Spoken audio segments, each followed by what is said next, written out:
Assalamualaikum warahmatullahi wabarakatuh. Kami dari kelompok 2 akan menjelaskan tentang penyelesaian kasus tata usaha negara dengan metode problem based learning. Kasus pertama, bahwa Kepala Kepolisian Daerah Kalimantan Selatan mengirim surat Kapolda Kalimantan Selatan nomor R-225/10/2014 tanggal 29 September 2014 perihal permintaan perhitungan kerugian negara atau daerah kepada Kepala Perwakilan BPKP Provinsi Kalimantan Selatan.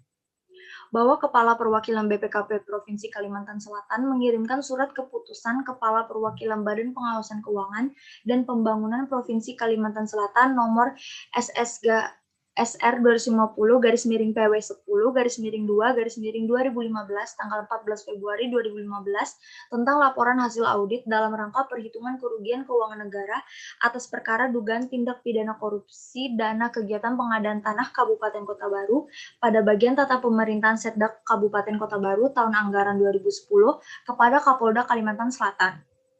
Bahwa surat keputusan Kepala Perwakilan Badan Pengawasan Keuangan dan Pembangunan Provinsi Kalimantan Selatan nomor SR 250-PW10-2-2015 tersebut dijadikan dasar oleh Kepala Kepolisian Daerah Provinsi Kalimantan Selatan untuk menetapkan seseorang sebagai tersangka tindak pidana korupsi.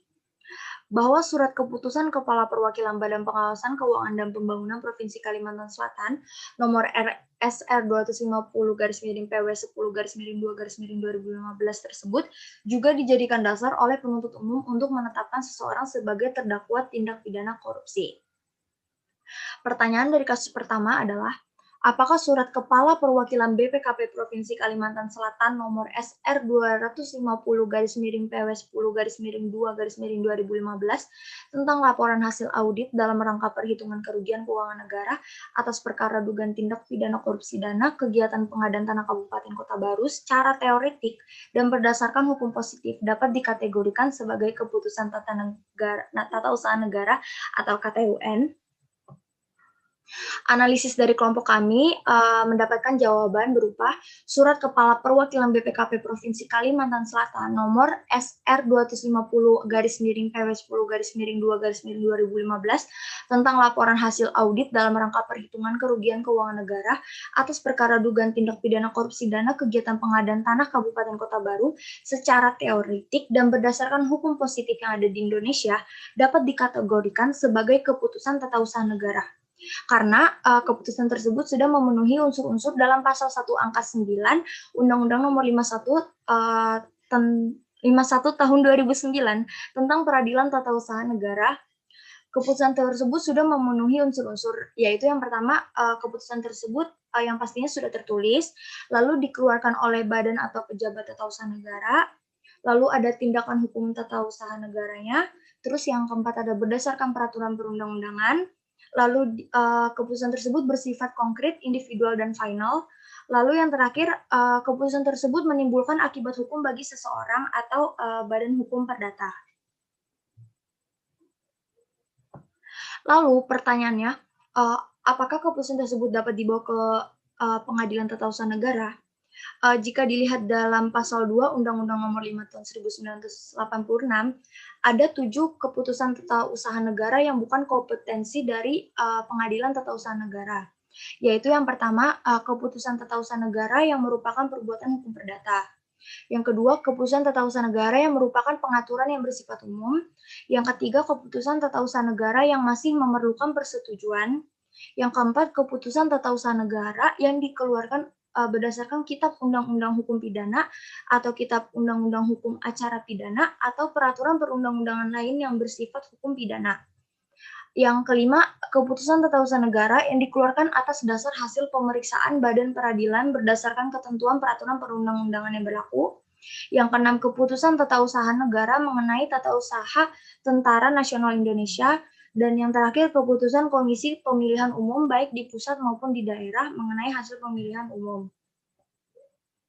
Jadi, jawaban kesimpulan untuk jawabannya adalah maka karena keputusan tersebut terkait dengan Jadi keputusan tersebut itu dapat dikategorikan menjadi keputusan tata usaha negara karena sudah memenuhi unsur-unsur yang di dalam pasal 1 angka 9 Undang-Undang Nomor 51 Tahun 2009 sebelumnya.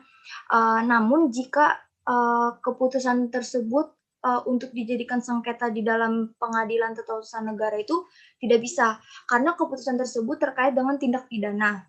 Dan juga tindak pidana korupsi itu kan merupakan tindakan pidana, sedangkan dalam pasal 2 yang telah disebutkan tadi bahwa keputusan yang ada kaitannya dengan pidana itu tidak bisa diadili di pengadilan tata usaha negara. Selanjutnya kasus kedua akan dibacakan oleh rekan saya Rizka Rani. Kasus kedua, pada tanggal 18 Agustus 2015, penggugat yakni PT Sinar Mentari Konsultan selaku peserta seleksi umum pengadaan jasa konsultasi kegiatan penyusunan sistem informasi penataan ruang mengajukan gugatan terhadap panitia pengadaan jasa konsultasi kegiatan penyusunan sistem informasi penataan ruang Dinas Pekerjaan Umum atau DPU.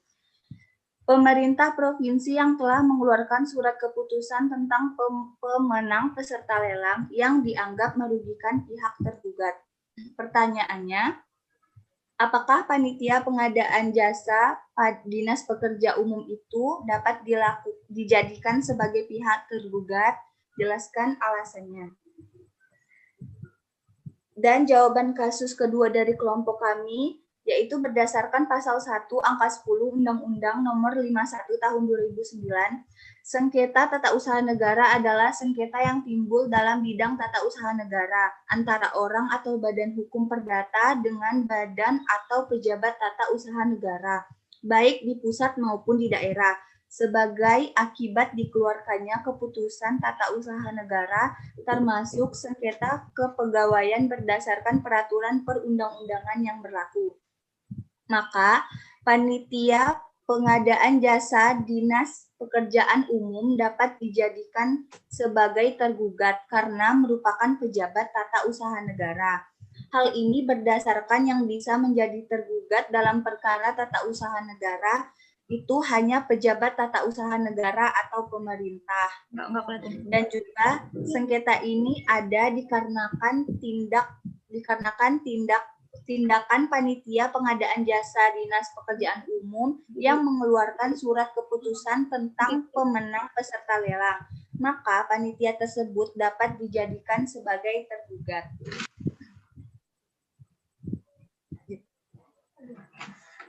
Udah ya? Udah. Berikut demikian presentasi dari jawaban atas kasus yang telah diberikan yang telah dibacakan oleh kelompok kami. Kurang lebihnya mohon maaf. Wassalamualaikum warahmatullahi wabarakatuh.